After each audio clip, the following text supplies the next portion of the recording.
მოგესალმებით, ეთერშია გურის ახალი ამბები, მე თამთა დოლიძე ვარ. ოპოზიციური ალიანსი და მიხეილ სააკაშვილი ერთმანეთს უპირისპირდებიან. ექს-პრეზიდენტი მათ სამოქმედო გეგმას უწუნებს, თუმცა ალიანსიდან გასვლას არ აპირებს, რადგან მისი განცხადებით ეს ახლა მეათე ხარისხოვანი და სრულად არარელევანტური საკითხია. მიხეილ სააკაშვილის განცხადებით შეცდომაა პოლიტიკის მთლიანად ქუჩით ჩანაცვლება. მისი განმარტებით ოპოზიციამ უნდა შეწყვიტოს ერთი და იგივე წრეზე სიარული. სააკაშვილის კრიტიკა ოპოზიციურმა ალიანსმა პერსონალურ თავდასხმად შეაფასა და პირისპირება არ უკვირთ მმართველ გუნდში, სადაც ამბობენ, რომ თავიდანვე ნათელი იყო ალიანსი დიდხანს ვერ შეინარჩუნებდა ერთობას. Შევით ალიანსში, რომ ეს ბრძოლა იყოს ეფექტიანი და მოიტანოს ის, რომ ქვეყანაში დაინიშნოს ახალი არჩევნები და რა თქმა უნდა გათავისუფლდეს ყველა პოლიტიკური პატიმარი. ეს არის სწორედ იმ პროცესზე დამოკიდებული, რომელსაც ერთად შევქმნით და მე დარწმუნებული ვარ, რომ ის მიდგომები არასწორი ჩემი აზრით, რომელიც იყო ალიანსში დასრულდება.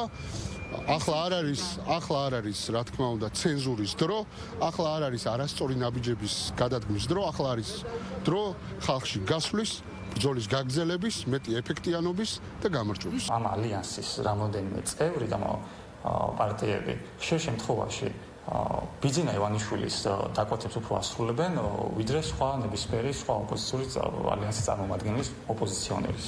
ამის საშუალებას მაძლევს ამის თქმის საშუალებას მაძლევს 4 ოქტომბერი. არანაირი პერსპექტივა ამ გაერთიანებას არ აქვს. ეს გაერთიანება დაიშლება და მე კიდევ აღდგება და კიდევ დაიშლება და კიდევ აღდგება. ამიტომ ამ ადამიანებმა არ იციან ერთად როგორ იმუშავა.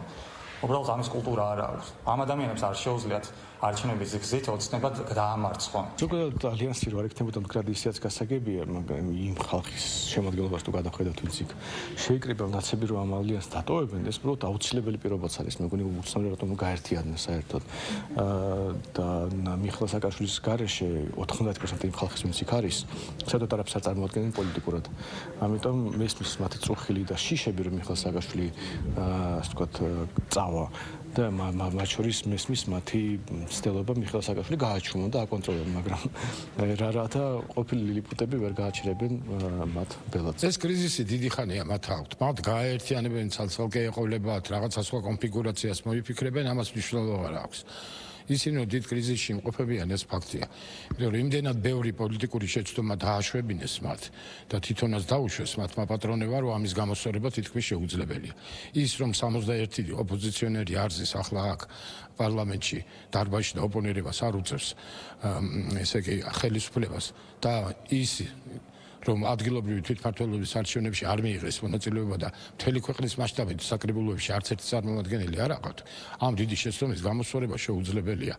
რევოლუციასაც ვერ მოახდენენ და აი ასეთ კატასტროფამდე მივიდნენ ამ თავისი გაუაზრებელი და ყოველად დესტრუქციული ნაბიჯებით.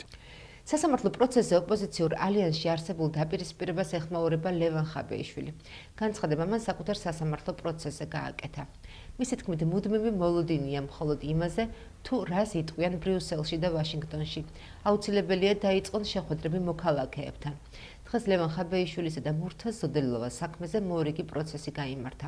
დაიკითხნენ ბრალდების მხარის მოწმეები.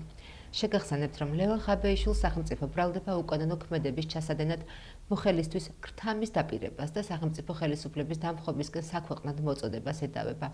მურთაზ ზოდელოვას კი სახელმწიფო უსაფრთხოების სამსახურის გამომძიებლის საქმიანობაში ხელის შეშლის ბრალდება აქვს წარდგენილი. დაიბარებენ თუ არა ევროკავშირის ელჩი საგარეო საქმეთა სამინისტროში. მმართველ გუნდში მიაჩნიათ, რომ პაველ ჰერჩენსკიმ განმარტებები უნდა გააკეთოს საკუთარ განცხადებაზე. მის სიტყვებს პირდაპირ მუქარად აფასებს სახელისუფლებო გუნდი. დიპლომატის მიერ გაკეთებულ კომენტარში, სადაც ის საქართველოს წარსულზე საუბრობს და სამოქალაქო ომს, სიღარიბეს და გაჭირვებას ახსენებს, არაპროფესიონალიზმს ხედავს ოპოზიციის ერთი ნაწილი.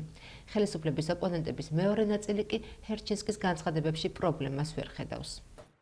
მე არ მიმაჩნია ლეგიტიმურ ორგანოდ ბოჭორიშვილის უწყება, ის საგარეო საქმეთა სამინისტრო ჩემთვის არ არის, მაგრამ ბუნებრივია, რომ ელჩისთვის საკომუნიკაციო ასე ვთქვათ, საკომუნიკაციო კონტრაპუნქტია, თუ ასე ჩათვლის საჭიროდ რომ დაიბაროს, ელჩი ვალდებულია ვენის კონვენციით ეს შეასრულოს და რა პიარული, არადიპლომატიური მართლა მაინტერესებს. სულიად გასაგებად თქვა, ან გააგრძელებს ევროპულ გზას, ან წავა უკან. საქართველოს ბნელი წარსული არის საბჭოთა კავშირი, ყველას მინდა შევახსენო და ის საიტყენაც ბიძინა ივანიშვილს მიყავს საქართველოს არის აღდგენილი საბჭოთა კავშირი. ევროკავშირის ელჩი თუ სხვები ძალიან კაფიო გამიჯვნას აკეთებენ, რომ ერთი არის ქართველი ხალხი და ქართული სახელმწიფო, რომელსაც ევროკავშირიც უჭერს მხარს და უნდა რომ ჩვენ ქვეყანაში იყოს მშვიდობა, სტაბილური განვითარება, რომ საქართველოს იყოს ცივილიზებული, დემოკრატიული ქვეყანა და შესაბამისად მალე გავხდეთ ევროკავშირისა და ნატოს წევრები და გამთლიანდეს საქართველოს და მეორე არის ეს მოღალატური კრიმინალური რუსული ბანდა, რომელიც ამას ყველაფერს ხელს უშლის და მათდამი ჩვენი მეგობრების დამოკიდებულება. ქართულ ოცნებას, რა თქმა უნდა, აქვს უფლება დაიბაროს ელჩი, ეს მის გადაწყვეტილება არის. უბრალოდ აქ მნიშვნელოვანი რა არის, რომ რის საფუძველზე ხდება ელჩის დაბარება.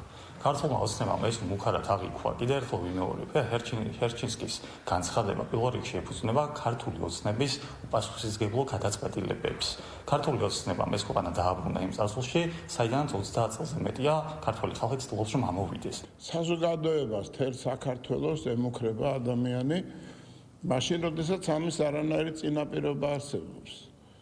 აბსოლუტურად წარმოუდგენელია, რომ ამ მონაცემით, რომელიც თუნდაც ახლა ატლანტიკურმა საბჭომ გამოაქვეყნა, საქართველოს ემუქრება ის უბედურება, რაც აგერ ჰერჩინსკიმ დახატა. შეიძლება რამე ისეთი იცის, რომელიც ჩვენ არ ვიცით. აქედან გამომდინარე, რასაკვირველია უნდა დაიბარონ, რასაკვირველია ეს არის პოლიტიკური დემარშიც არის და ამასთანავე ვფიქრობ საქმიანი საუბარიც უნდა შედგეს რის საფუძველზე ემუქრება საქართველოს და მის საზოგადოებას ჰერჩინსკი. ეს არის მუქარა იმასთან დაკავშირებით, რომ ბნელ წარსულში დაბრუნება, სისხლისღვრა, დაპირისპირება არის სწორედ ის მიზანი, რომელსაც გაყვება ბრიუსელის ადმინისტრაცია, თუ კი მორჩილი არ იქნება საზოგადოების ეს ნაწილი. ლელო ძლიერი საქართველოს პოლიტსაბჭოს წევრმა და თბილისის საკრებულოს დეპუტატმა ბატონ სურგულაძემ გადაცემაში სივრცე დიალოგისთვის დიოშენის სინდრომის მქონე ბავშვების პრობლემებზე და ხელისუფლების რეაგირებაზე ისაუბრა. მისი თქმით, სახელმწიფო ამ ადამიანებს თანადგომის გარეშე ტოვებს. ამოცანაც ქვეყნის არის ის, რომ ადამიანს ხვალინდელი დღის არ ეშინოდეს. მას კონდეს იმის იმედი, რომ ქვეყანა გვერდზე დაუდგება, იმიტომ რომ ჩვენ ვსაუბრობთ იშვიათ დაავადებებზე. იმიტომ ქვია იშვიათი დაავადებები, რომ იშვიათად ხდება. ესეთი დაავადებები მკურნალობა რეალურად ძალიან და ძალიან ძვირი ჩდება. აქ ერთ-ერთი მშობელი ახლა ივანაშვილი თუ არ არის, ვერ უზრუნველყოფს ამ მკურნალობას, იმიტომ მართლა ძალიან ძვირია და აი ამ შემთხვევაში ეხლა სახელმწიფო უნდა დაუდგეს. და საუბარი იმაზე, რომ ეს მედიკამენტები არ შველის, რატო? როდესაც FDA, ანუ შეერთებული შტატების კვების და მედიკამენტების ასოციაცია, როდესაც ბევრი ქვეყანა უკვე შეიძინა ეს მედიკამენტები, უფასოდ ურიგებს. ამაშია საქმე, ზუსტად რომ თქვენ უნდა დავიწყოთ, ყველას არ უშვებთ, დიახაც არ უშვებთ, მაგრამ ჩვენ უნდა ვიმუშაოთ ამის მიმართულებით, რომ მაქსიმალური გავაკეთოთ. სურგულაძემ ასევე შეაფასა ბოლო დღეებში განხორციელებული საკადრო ცვლილებები მთავრობაში და ისაუბრა რეგიონებში, მათ შორის გურიაში, საკრებულოში მყოფი მისი პარტიის დეპუტატების საქმიანობაზე. ჩვენ ალბათ იცით 58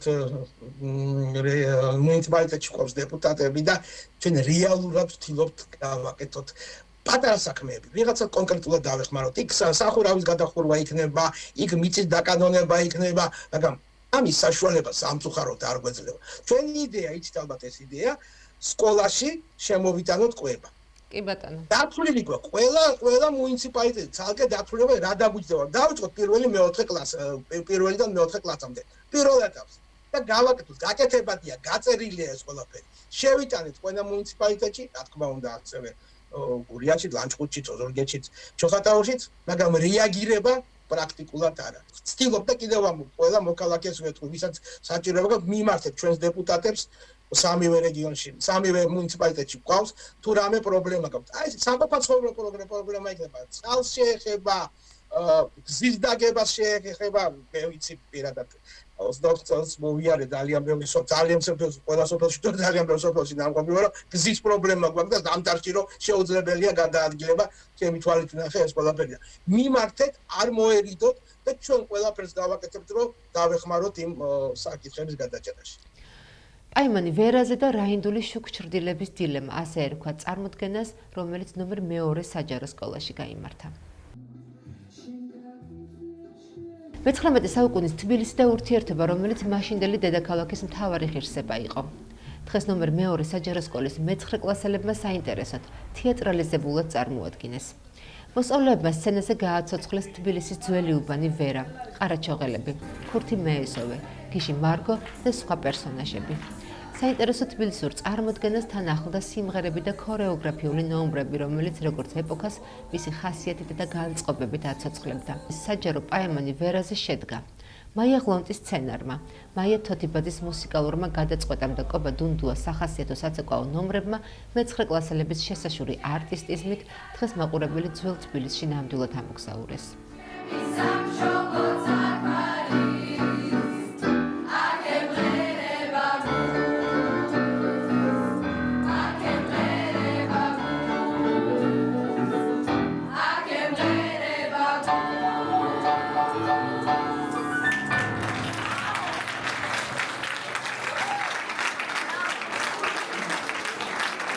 ჩვენი სათქმელი რაც იყო ის რომ მე-19-20 საუკუნის თბილისი დარჩენოდა ისტორიას და ვიცით რომ დარჩება, მაგრამ ჩვენი მოგვეხადა.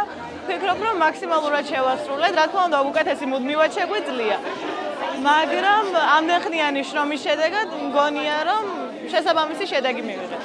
თავად თუ ისიამოვნეთ ამ ყველას. რა თქმა უნდა, მაგრამ ყველაზე სასიამოვნო პროცესი მაინც ამ ყველაფრისთვის მზადებაა და ეგ პროცესი მაინც განსაკუთრებული არის ჩვენთვის. დღეს ჩვენ წარგიდგინეთ მე-9 პირველი კლასის მოსწავლეებმა თეატრი პაემანი ვერაზე.